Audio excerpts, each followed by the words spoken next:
Light, reflection और refraction. Light आपके physics term का है, पहला चैप्टर। कई बुकों में इलेक्ट्रिसिटी पहले दिया हुआ है, वो आपके टर्म्स के हिसाब से है कि आप लाइट को पढ़ते हैं, इलेक्ट्रिसिटी वो आपके ऊपर डिपेंड करता है। तो हम लोग लाइट स्टार्ट कर रहे हैं। Light, reflection and refraction. तो सबसे पहले हम बात करेंगे लाइट के टर्म के बारे में। तो लाइट आपने पहले भी क्लास 6, 7, 8 में जरूर लाइट के बारे में पढ़ा है, उसके विषय में जाना है। 9 गैप करने के बाद 10th में हम लाइट डायरेक्ट अब आते हैं। तो यहाँ पर लाइट की बात करते हैं। तो लाइट क्या है? Light is a form of energy. Light जो है एनर्जी का ही एक फॉर्म है। Light is needed to see. Light जो होती है हमें किसी भी वस्तु को देखने के लिए नीडेड है। थिंग अराउंड अस, जो भी हमारे चारों तरफ कोई चीज है। अगर मैं आपको दिखाई दे रहा हूं तो आसपास लाइट है, इस वजह से मैं आपको दिखाई दे रहा हूं। अगर ये मार्कर आपको दिखाई दे रहा है तो लाइट हमारे आसपास है, इसी वजह से आपको ये मार्कर दिखाई दे रहा है। क्योंकि होता क्या है कि ये लाइट आती है, इस ऑब्जेक्ट पर टकराती है, रिफ्लेक्ट होती है। या तो वो दो तरह की बातें होती हैं इसमें, या तो वो लाइट उस दो तरह के ऑब्जेक्ट की ही बात कर लेते हैं, उसके बाद हम इस टर्म को समझेंगे। देखिए, ये जो लाइट का टर्म है ये दो तरह की होती है। ऑब्जेक्ट को ऑन द बेसिस ऑफ या on the basis of light term के हिसाब से अगर डिवाइड करें तो ये दो ऑब्जेक्ट में बांटी जाती है, luminous and non luminous object. Luminous object कौन से ऑब्जेक्ट होते हैं? with that object emits their own light are called luminous object। या that आप हटा करके those objects कर सकते हैं। those objects that भी आप रख सकते हैं। आपके अपने प्रोनाउंसिएशन और आपके अपने डिफिनेशन क्वालिटी के बेसिस पर डिपेंड करता है कि आप क्या यूज करते हैं। that भी सही है, तो भी सही है। those objects emits their own light are called luminous object। यानी ऐसे ऑब्जेक्ट जो खुद अपनी लाइट को इमिट करते हैं वे सारे के सारे लुमिनस ऑब्जेक्ट होते हैं। एग्जांपल सन का अपना लाइट है, वो खुद का लाइट इमिट करता है, उसे रिफ्लेक्ट करने की जरूरत नहीं है। स्टार का अपना लाइट है, ट्यूब लाइट का अपना लाइट है, जो ट्यूब लाइट है वो जल रही है, अपनी लाइट है। टॉर्च की अपनी लाइट है, कैंडल की अपनी लाइट होती है, फायर की अपनी लाइट होती है। ये जो है खुद की अपनी लाइट रखते हैं, खुद की लाइट इमिट करते हैं, इसलिए ये कौन से ऑब्जेक्ट है? लुमिनस ऑब्जेक्ट है। और नॉन लुमिनस ऑब्जेक्ट कौन से होते हैं? पूरे ब्रह्मांड को on the basis of characteristic के टर्म की अगर हम बात करें, लाइट के टर्म की, तो ऑब्जेक्ट को दो कैटेगरी में बांटा जाता है, एक लुमिनस और दूसरा नॉन लुमिनस। तो नॉन लुमिनस ऑब्जेक्ट कौन कौन से होते हैं? Those object which do not emit light themselves. ऐसे ऑब्जेक्ट जो खुद अपना लाइट इमिट नहीं करते हैं, but only reflect the light, लेकिन लाइट को रिफ्लेक्ट करते हैं, विच फॉल्स ऑन देम, जो कि उन पर गिरती है, are called non luminous object. तो वो सारे के सारे क्या कहलाते हैं? हमारे नॉन लुमिनस ऑब्जेक्ट कहलाते हैं।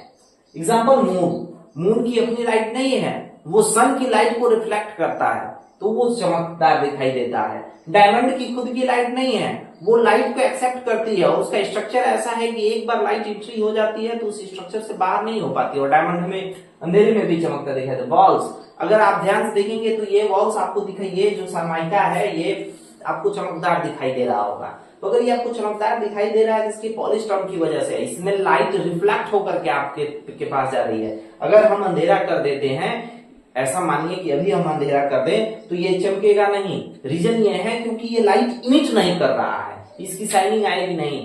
ये रिफ्लेक्ट करके, लाइट को रिफ्लेक्ट करके आपके पास भेज रहा है, जिसकी शाइनिंग आपको पता चल रही है। तो ये हमारा कौन सा ऑब्जेक्ट हो जाएगा? Non luminous object. Table, book, trees, ये सारे के सारे हमारे नॉन लुमिनस ऑब्जेक्ट होते हैं। अब बात करते हैं नेचर ऑफ द लाइट की। लाइट के नेचर के विषय में बात करते हैं। लाइट का नेचर क्या होता है? तो इसे दो कैटेगरी में बांटा गया है। सबसे पहले जो थ्योरी लाइट की आई थी वो थी according to the wave theory. वो वेब थ्योरी के अकॉर्डिंग लाइट के नेचर को डिफाइन किया गया था। क्या बताया गया था? Light consist of electromagnetic wave which do not required a material medium. Material medium for their propagation, यानी किसी मीडियम की जरूरत नहीं है। According to the wave theory के अकॉर्डिंग वेब थ्योरी क्या कहती है आपको? वेब थ्योरी ये कहती है कि लाइट जो होती है ना, लाइट इलेक्ट्रोमैग्नेटिक वेव को कंसिस्ट करती है। जिसे प्रोपोगेट करने के लिए किसी मीडियम की जरूरत नहीं है, न उसे सॉलिड की जरूरत है, न आपको गैस की जरूरत है, न ही लिक्विड की जरूरत है।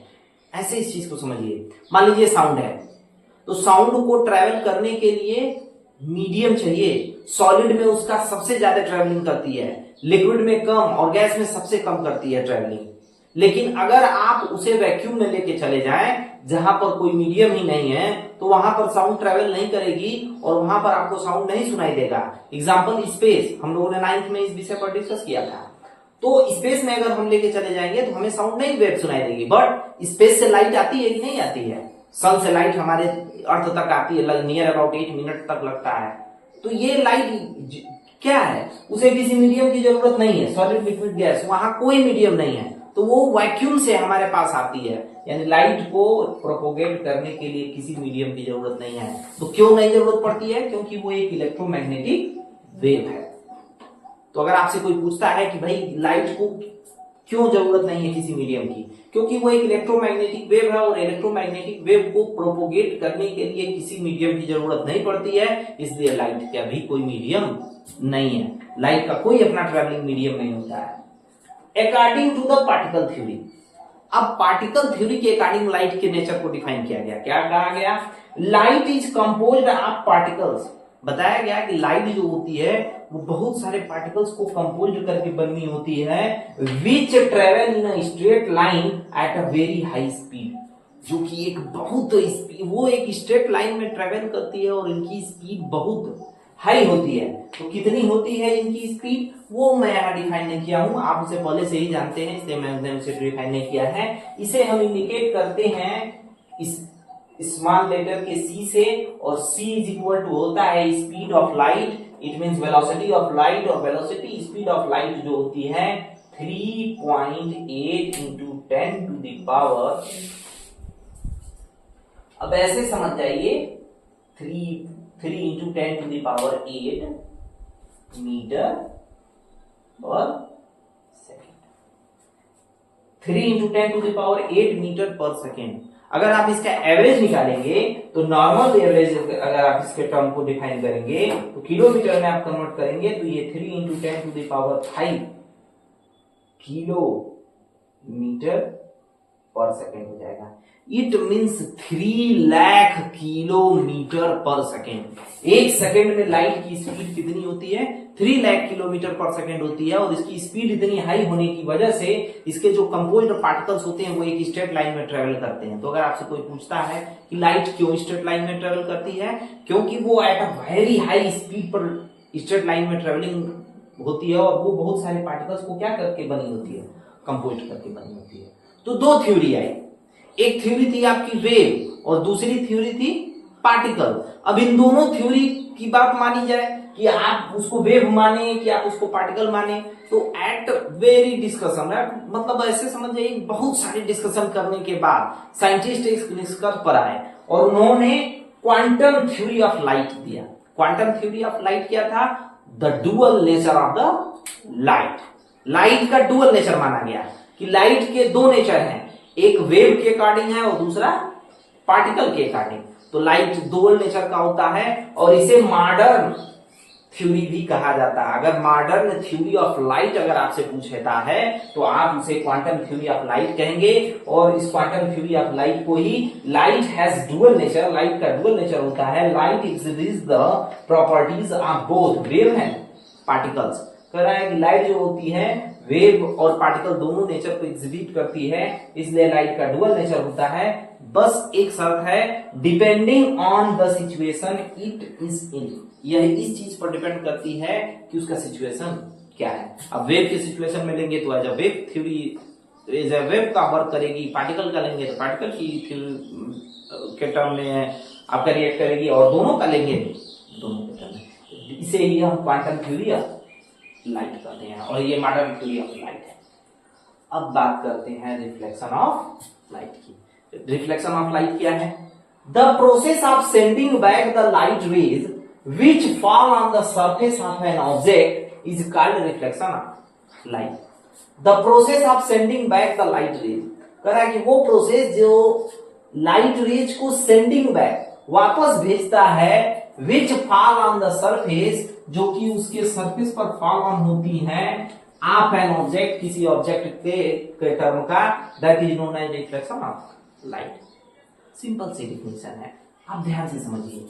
एक ऐसा प्रोसेस जिसमें ऑब्जेक्ट से चलने वाली लाइट रेज अगर किसी ऑब्जेक्ट पर पॉलिश या पॉलिश सरफेस पर या किसी भी सरफेस पर अगर फॉल ऑन होती है, तो सेंडिंग बैक, उसे बाउंस बैक भी इसे आप कर सकते हैं, उसका बाउंस होकर के बैक हो जाना या सेंडिंग बैक वापस भेजना, ये प्रोसेस जो होता है इसे ही हम रिफ्लेक्शन ऑफ लाइट कहते हैं। एग्जांपल इसका समझिए, मैंने यहाँ 2 बल्ब जला रखे हैं और आपको ये मार्कर दिखाई दे रहा है, इसका सेंस ये है कि लाइट रेज आ रही हैं, इस सरफेस पर टक्कर रिफ्लेक्ट हो रही है और रिफ्लेक्ट होकर के आपकी आंखों तक जा रही हैं, आईज तक पहुंच रही हैं, इसलिए ये आपको दिखाई दे रहा है। इट मीन्स यहाँ रिफ्लेक्शन ऑफ लाइट हो रहा है। मैं अगर आपको दिखाई दे रहा हूं तो ऐसा नहीं है, मैं अगर बात करूं तो मैं क्या लुमिनस ऑब्जेक्ट हूं? नहीं, मैं नॉन लुमिनस ऑब्जेक्ट हूं। इसका मतलब मैं अगर आपको दिखाई दे रहा हूं तो कहीं ना कहीं से मुझ तक लाइट आ रही है और वो रिफ्लेक्ट होकर के आपके पास जा रही है, इसलिए मैं दिखाई दे रहा हूं। यही कारण है कि रात के अंधेरे में नॉन लुमिनस ऑब्जेक्ट दिखाई नहीं देते, क्योंकि वो लाइट को इमिट ही नहीं करते, और वो जब रिफ्लेक्शन होगा नहीं तो ऑब्जेक्ट आपको दिखाई नहीं देंगे। The object having polished shining surfaces reflect more light than object unpolished dull surfaces. इसका सेंस ये कह रहा है कि कोई भी सरफेस अगर लाइट को रिफ्लेक्ट कर रहा है तो सबसे ज्यादा लाइट को कौन से सरफेसेस रिफ्लेक्ट करेंगे? पॉलिश्ड और शाइनिंग सरफेसेस। ये एक शाइनिंग सरफेसेस है, नहीं तो पॉलिश सरफेस है। पॉलिश और शाइनिंग सरफेसेस ही सबसे ज्यादा लाइट को रिफ्लेक्ट करते हैं compare unpolished and dull surfaces. ऐसा नहीं है कि डल सरफेसेस से लाइट रिफ्लेक्ट नहीं होता, बिल्कुल होता है, लेकिन बहुत कम मात्रा में। इसीलिए जो पॉलिश सरफेसेस होते हैं उसके कलर, उसके टर्म, उस पर लिखे हुए वर्ड्स आपको आसानी से दिख जाते हैं। Silver metal is one of the best reflector of the light. और अगर आपसे पूछता है कि सबसे बेस्ट रिफ्लेक्टर कौन होता है तो वो सिल्वर होता है। सिल्वर का जो फॉयल होता है उसे माना जाता है कि वर्ल्ड का बेस्ट रिफ्लेक्टर है। यही रीजन है कि जो भी हमारे आईने वगैरह होते हैं अगर उनको बेस्ट रिफ्लेक्शन देना होता है तो हम सिल्वर की कोटिंग कर सकते हैं। बात करते हैं reflection of light from plane surfaces. It means plane mirror. Reflection of light of plane surfaces or plane mirror. The ray of light which falls on the mirror surface is called the incident ray. किसी भी mirror के surface पर कोई भी light रे जो false होती है उसे ही हम इंसिडेंट रे कहते हैं। अब बात करते हैं the point eight which the incident रे falls on the mirror is called point of incident. किसी प्लेन सरफेस पर अगर कोई इंसिडेंट रे आकर के फॉल्स ऑन होती है तो जिस सरफेस के जिस पॉइंट पर वो इंसिडेंट रे आकर के फॉल्स ऑन होती है उसे पॉइंट ऑफ इंसिडेंस कहा जाता है।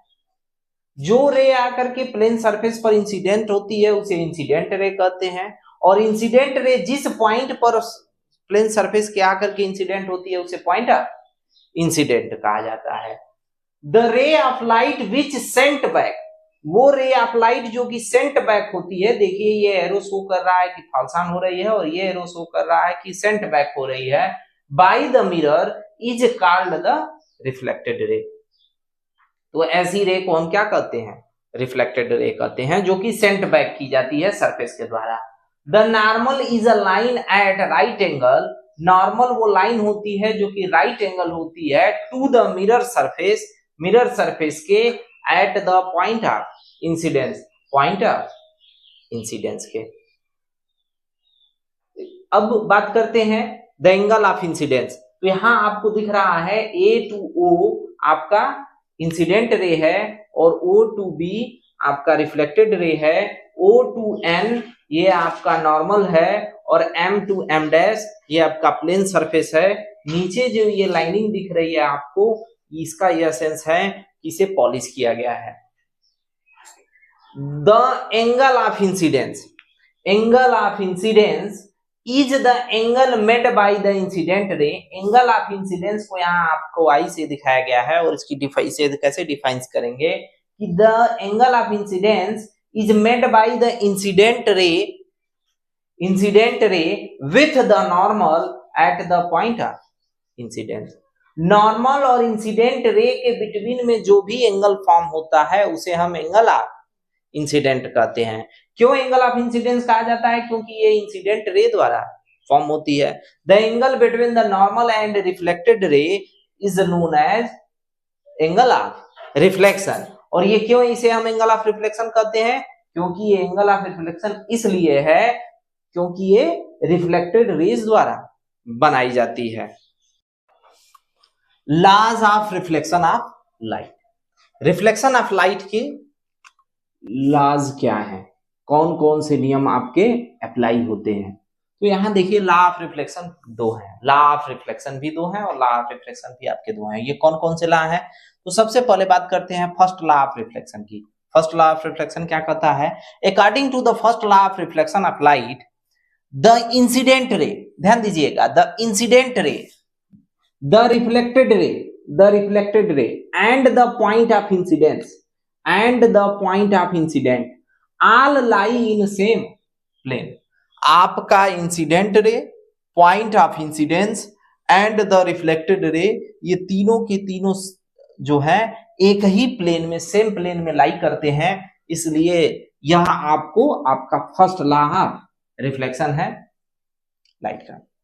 अब सेकेंड लॉ ऑफ रिफ्लेक्शन की बात करते हैं। Second law of reflection, according to the second law of reflection of light the angle of reflection, ये जो एंगल ऑफ रिफ्लेक्शन आपको इंडिकेट किया गया है स्मॉल आर से, the angle of reflection is always equal to the angle of incidence known as second law of reflection. Second law of reflection क्या है?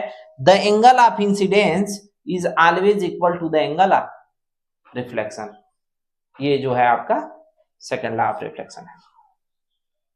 Regular reflection and diffuse reflection of light. Regular reflection क्या होते हैं और diffuse reflection, अभी हम लोगों ने रिफ्लेक्शन पढ़ा है, रिफ्लेक्शन के लॉज पढ़े हैं और रिफ्लेक्शन के लॉ के बाद बात करते हैं रेगुलर रिफ्लेक्शन, यानी रिफ्लेक्शन कितने टाइप के होते हैं। तो रिफ्लेक्शन दो ही टाइप के होते हैं, एक रेगुलर होता है और दूसरा इररेगुलर होता है, या जिसे हम डिफ्यूज रिफ्लेक्शन भी कहते हैं। तो क्या होता है regular reflection? In regular reflection, a parallel beam of incident light is reflected as a parallel beam in one direction। अगर आप ध्यान से देखेंगे रेगुलर रिफ्लेक्शन को, तो आपका जो रेगुलर रिफ्लेक्शन जो होता है, रेगुलर रिफ्लेक्शन में पैरेलल रेज ऑफ लाइट जो होती है बीम की, वो पैरेलल ही आती हैं और पैरेलल ही रिफ्लेक्ट भी होती हैं। यानी ऐसा कोई भी रिफ्लेक्शन जो भी पैरेलल रेज इंसिडेंट भी हो और पैरेलल रेज रिफ्लेक्ट भी हो, ऐसे किसी भी रिफ्लेक्शन को हम कौन सा रिफ्लेक्शन कहेंगे? Regular reflection. It means regular reflection में parallel beam of light incident भी होंगी और parallel ray of light reflected भी होंगी। तो ये कब होता है, किस सरफेसेस के लिए होता है? तो regular reflection of light occurs from smooth surfaces.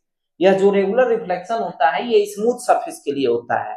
Like that, किस तरह का? अ प्लेन मिरर, एक प्लेन मिरर हो सकता है, or highly polished metal surfaces, या कोई metal highly polished metal surfaces हो सकता है। ये सारे के सारे में रेगुलर रिफ्लेक्शन होते हैं। पॉलिश्ड, कोई भी हाईली पॉलिश्ड अगर कोई सरफेस है तो वो रेगुलर रिफ्लेक्शन को शो करेगा। अब बात करते हैं डिफ्यूज रिफ्लेक्शन की। डिफ्यूज रिफ्लेक्शन क्या होता है? In diffuse reflection a parallel beam of light, ध्यान दीजिएगा, इंसिडेंट लाइट जो है वो पैरेलल ही है, is reflected in different direction. Parallel beam of incident light reflected different direction. इनका डायरेक्शन क्या था? रेगुलर के लिए वन डायरेक्शन में था, लेकिन इनका जो डायरेक्शन है वो अगर आप ध्यान से देखेंगे तो पैरेलल रेज आ रही हैं, लेकिन जितने भी रेज हमारे यहाँ 4 रेज दिखाई गई हैं, 4 रेज हैं, तो 4 रेज में से इन चारों रेजेस का अलग अलग टर्म पर अलग अलग डिफ्रेक्शन है। देखिए यहाँ डिफ्रेक्शन कुछ और है, यहाँ कुछ और है, यहाँ कुछ और है और यहाँ कुछ और है। तो ये जो है रफ सरफेसेस पर होता है और diffuse of reflection of light take places at the rough surfaces like that paper. कह रहा है कि ये इरेगुलर रिफ्लेक्शन कहाँ होता है, तो पेपर पर रेगुलर या डिफ्यूज रिफ्लेक्शन आपको देखने को मिलेगा कार्डबोर्ड पर, chart, table, chair and unpolished metal surfaces etc, unpolished metal surfaces पर। ऐसे में तो ऐसे में अगर आपसे पूछा जाए कि पॉलिश सरफेसेस पर कौन सा रिफ्लेक्शन होता है, तो पॉलिश्ड सरफेसेस पर होता है आपका रेगुलर रिफ्लेक्शन। एंड और अगर बात करें रफ सरफेसेस पर कौन सा रिफ्लेक्शन होता है, तो रफ सरफेसेस पर होता है डिफ्यूज रिफ्लेक्शन और इररेगुलर रिफ्लेक्शन। इसे इररेगुलर रिफ्लेक्शन भी कहा जाता है। अब बात करेंगे हम ऑब्जेक्ट के बारे में। ऑब्जेक्ट क्या होते हैं, हमने बहुत सुना है। तो इन ऑप्टिकल फिजिक्स, अगर ऑप्टिकल फिजिक्स में बात करें ऑब्जेक्ट के विषय में, तो यहां पर ऑब्जेक्ट डिफाइन होता है anything which gives out light rays. कह रहा है कि कोई भी ऐसा थिंग्स जो लाइट रेज क्या करता हो, गिव आउट करता हो, देता हो, या तो वो खुद दे, नहीं तो किसी से रिफ्लेक्ट करके अगर देता है, इज कॉल्ड एन ऑब्जेक्ट। तो उसे हम ऑब्जेक्ट कहेंगे। एग्जाम्पल समझिए, कोई एक ऑब्जेक्ट है, या तो वो लाइट खुद देगा और नहीं तो किसी सरफेसेस पर से रिफ्लेक्ट करेगा, या तो रिफ्लेक्ट करेगा। इन दोनों केसेस हो सकते हैं, उन्हें हम ऑब्जेक्ट कहेंगे। एग्जाम्पल के तौर पर अगर मैं यहाँ टार्च लेकर के जला दूं, तो वो जो टार्च है वो खुद की लाइट क्या कर रहा है, इमिट कर रहा है, लुमिनस ऑब्जेक्ट है। और मैं अगर आपको दिखाई दे रहा हूं तो एज अ ऑब्जेक्ट मैं क्या हूं, लाइट को रिफ्लेक्ट कर रहा हूं, तो मैं भी ऑब्जेक्टिव में काउंटिंग में आऊंगा। तो मैं लाइट को रिफ्लेक्ट कर रहा हूं और वहीं एक टॉर्च होता तो वो लाइट को खुद ही गिव आउट करता, या तो वो ऑन करेगा नहीं तो रिफ्लेक्ट करेगा। तो ऐसा कोई भी टर्म्स जो रिफ्लेक्ट करता है, एग्जांपल के तौर पर ये मार्कर ऑब्जेक्ट है। इन ऑप्टिकल फिजिक्स में हम इसे ऑब्जेक्ट बुलाएंगे। क्यों? क्योंकि ये हमारे बल्ब से आने वाली लाइट रेज को क्या कर रहा है, रिफ्लेक्ट कर रहा है। और नहीं तो वो खुद प्रोड्यूस करेगा, या तो प्रोड्यूस करेगा नहीं तो रिफ्लेक्ट करेगा। तो दोनों केसेस में ही वो ऑब्जेक्ट कहलाएंगे। अब बात करते हैं इमेज की। इमेज क्या होता है? Image is an optical appearance. यहां जो अगर हम बात करें, image is an optical appearance, यह एक ऑप्टिकल अपीयरेंस होता है। किसका? प्रोड्यूस्ड व्हेन लाइट रेज, जो कि लाइट रेज प्रोड्यूस करती हैं कमिंग फ्रॉम एन ऑब्जेक्ट, एक ऑब्जेक्ट से आने के बाद, are reflect from a mirror, या किसी मिरर से रिफ्लेक्ट हो रही हो, आर रिफ्रैक्टेड फ्रॉम लेंस, और या किसी लेंस से रिफ्रैक्टेड हो रही हो। अगर किसी लेंस से या तो रिफ्रैक्ट हो रही हो या किसी मिरर से अगर कोई लाइट रे आकर के रिफ्लेक्ट होकर के जाती है, तो जाने के बाद वो जो कमिंग आउट होने के बाद जो ऑप्टिकल अपीयरेंस हमको दिखता है, उसे ही हम क्या कहते हैं, इमेज कहते हैं। एग्जांपल समझिए, when we look into a mirror, हमने मिरर को देखा। तो अब जब आप मिरर में देखते हैं, ध्यान से अगर आप मिरर को देखें, तो मिरर में जब आप देखेंगे तो आप लाइट को क्या कर रहे हैं, रिफ्लेक्ट कर रहे हैं। तो आप हो गए ऑब्जेक्ट, और एक ऑप्टिकल अपीयरेंस आपको इमेज मिरर के अंदर दिखाई देगा। वो जो ऑप्टिकल अपीयरेंस आपको दिखाई दे रहा है उसे हम क्या कहेंगे, इमेज। वो जो ऑप्टिकल अपीयरेंस दिखाई दे रहा है। ऐसे ही पानी के सामने खड़े हो जाइए, तालाब वगैरह किसी पॉन्ड के किनारे चले जाइए, लेक के किनारे चले जाइए, सी के किनारे चले जाइए, नॉर्मल, या आप ही कहीं पानी इकट्ठा कर लीजिए, और वहां जब आप देखेंगे तो आपको आपका इमेज दिखाई देगा। आप हो गए ऑब्जेक्ट, एक लाइट सोर्स से हमारा रेज आया और आपने उसको रिफ्लेक्ट किया, और रिफ्लेक्ट करने के बाद जो ऑप्टिकल अपीयरेंस बन रहा है पानी में, वो ऑप्टिकल अपीयरेंस ही इमेज कहलाता है।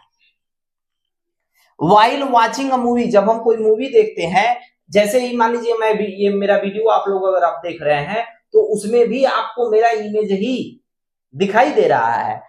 We see the images of actor and actresses on screen. तो एक्टर और एक्ट्रेसेस के पर जो स्क्रीन पर हमें दिखाई देता है, उसे हम इमेज कहते हैं। ये इमेज दो टाइप के होते हैं, real and virtual.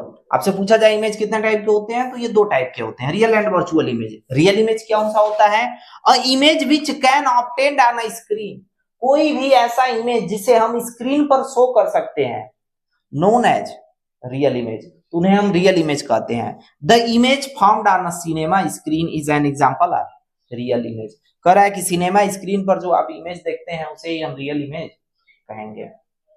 Virtual image किसे कहा जाता है, virtual image the image which can not B obtained on a screen, ऐसा कोई इमेज जिसे हम स्क्रीन पर ऑब्टेन्ड नहीं कर सकते हैं, वो सारे के सारे हमारे वर्चुअल इमेज होते हैं। Example, a virtual image can be seen only by looking into a mirror और लेंसेज। कह रहा है कि वर्चुअल इमेज सिर्फ मिरर और लेंसेज में ही देखने पर बनता है, बाकी जितने इमेजेस होते हैं वो सारे के सारे कैसे होते हैं, रियल इमेजेस होते हैं। A virtual image just is an illusion, virtual image जो होता है ना एक इल्यूजन की तरह, एक जादू की तरह है, एक परछाई की तरह है। The position of image formed in a plane mirror, position of image, किसी भी इमेज की पोजीशन कब, जब कोई प्लेन मिरर उसे फॉर्म करता है। The image formed in a plane mirror is at the same distance behind the mirror as the object in front of the mirror. The image formed in a plane mirror, कोई भी image जो कि एक plane mirror formed करता है वो same distance पर होता है बिहाइंड द मिरर, मिरर के behind, as in front of the mirror, जितना कि फ्रंट ऑफ द मिरर पर ऑब्जेक्ट है। इसको ऐसे समझिए कि मान के चलिए अगर हमने ये मान लिया कि हमारा ये मिरर है, ये हमारा मिरर है और मिरर से यहां से 5 मीटर की दूरी पर ऑब्जेक्ट ओ है हमारा, तो जो इमेज बनेगा वो बिहाइंड द मिरर भी 5 मीटर पर बनेगा इमेज भी। यानी front of the mirror object अगर 5 मीटर पर है तो बिहाइंड में मिरर भी 5 मीटर पर बनेगा।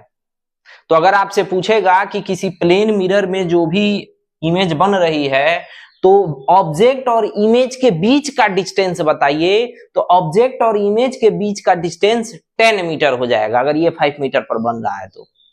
इसका सेंस ये है।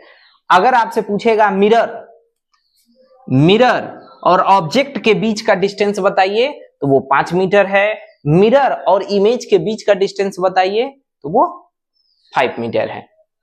लेकिन इमेज और ऑब्जेक्ट के बीच का डिस्टेंस कितना हो जाएगा किसी प्लेन मिरर में, वो 10 हो जाएगा। कब, जब मिरर से इमेज ऑब्जेक्ट जो है 5 मीटर पर बन रहा है।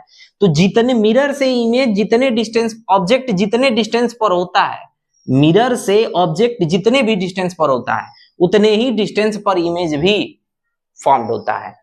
तो किसी भी प्लेन मिरर के लिए इमेज की यह पोजीशन होती है अगर वो फॉर्म्ड हो रहा है। इन अदर वर्ड में हम इसे कह सकते हैं the image and object are equal distances from the plane mirror.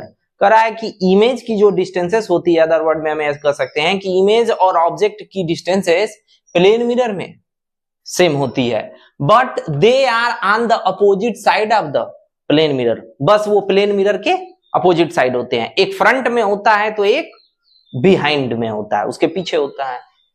अब बात करेंगे लैटरल इन्वर्जन की। लैटरल इन्वर्जन एक क्वालिटी होती है प्लेन मिरर की, किसी भी प्लेन मिरर की एक ऐसी क्वालिटी जिसमें कोई object, when object is placed in front of a plane mirror, कोई ऑब्जेक्ट अगर प्लेन मिरर के फ्रंट में हमने प्लेस्ड किया है, then the right side of the object appears to become the left side of the image. तो object का जो लेफ्ट साइड है वो इमेज में आपका क्या हो जाता है, राइट साइड हो जाता है, and the left side of the object to appears to the right side of the image. और ऑब्जेक्ट का लेफ्ट साइड राइट साइड हो जाता है और राइट साइड इमेज का लेफ्ट साइड अपीयर होता है। इस क्वालिटी को, इस चेंज को, this change of side of an object and its mirror image is called lateral inversion. तो इस पोजीशनिंग को हम लैटरल इन्वर्जन कहते हैं। इसके एक्सपेरिमेंट के लिए आप ऐसा कीजिए कि आप एक, जो भी बुक्स हैं हमारे पास या जो भी टर्म्स हैं उसके लिए एक एक्सपेरिमेंट दे रखा है।